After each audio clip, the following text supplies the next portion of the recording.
For more on the political fallout of Trump's guilty conviction, Laura Barone-Lopez heard from Republican voters about how this impacts their thoughts on the former president and the upcoming election. Laura, good to see you. Good to be here. So you watched this focus group today with a group of voters the day after that guilty verdict. How were they reacting? Amna, this focus group was of voters who voted for Donald Trump twice, in 2016 and in 2020. And they were slightly already a little souring on him, but some of them could have very well gone back to him. And it was conducted by a group run by Republican strategist Sarah Longwell. And so after this verdict, they said about 6 of them, there were 9 total, about 6 of those voters said that the fact that these were felonies that Trump was convicted of carried more weight for them than if they had been misdemeanors. And out of those 9 voters, 5 of them said that this made them less likely to support Donald Trump, including 52-year-old Michelle from Florida.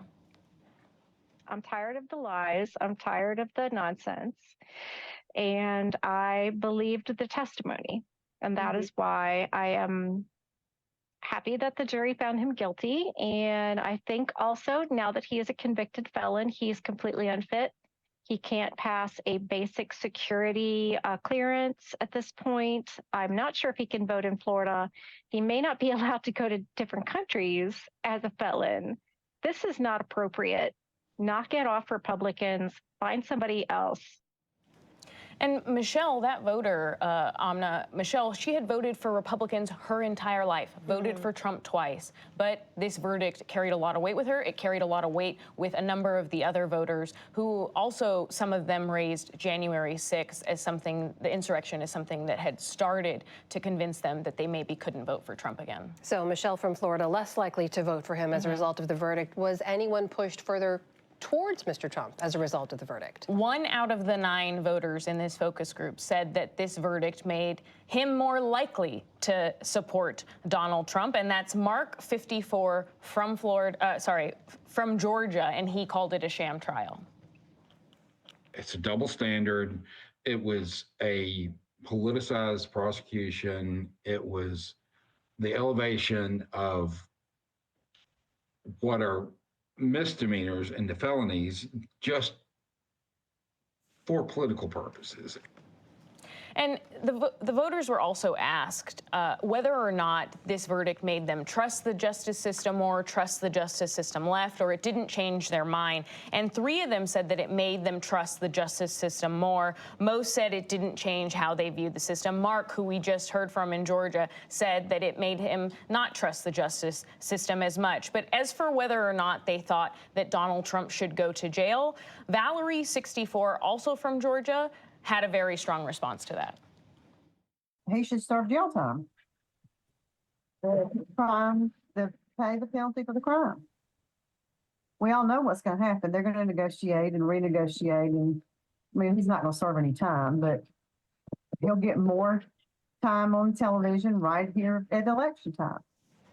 And at the end of the day, they were asked, you know, if you had to pick between President Biden or Donald Trump, who would you pick come November? And roughly 6 of them said that they would vote for Joe Biden. 1, Mark, who we heard from, said that he would vote for Trump. And 1 to 2 of them were basically unsure or said that they may not vote. Fascinating insight there. Laura, as you know, and we heard earlier, Mr. Trump also continued his attacks on the judge in this case, Judge Merchan. And in the last 24 hours, we have now seen Republicans relentlessly attacking the judge's daughter, the judicial system. What is the impact of all of that rhetoric? Well, we're starting to see some direct impact, Amna, because as you noted, a lot of Republicans, in addition to Donald Trump, have said that tried to sow doubt about the justice system, have directly attacked the judge in this case. And I was working with Advanced Democracy, a nonprofit investigative group that tracks far-right social media, and provided us an early look at data that they've been gathering since the verdict came out yesterday. And they were tracking social media across X, formerly known as Twitter, Telegram, Truth Social, that's Trump's social media site, and they found an increase in calls for violence and violent rhetoric. They also found an increase in calls to dox jurors and to dox the judges. And here are some examples. On Telegram, one posted, "Hang the judge for corruption."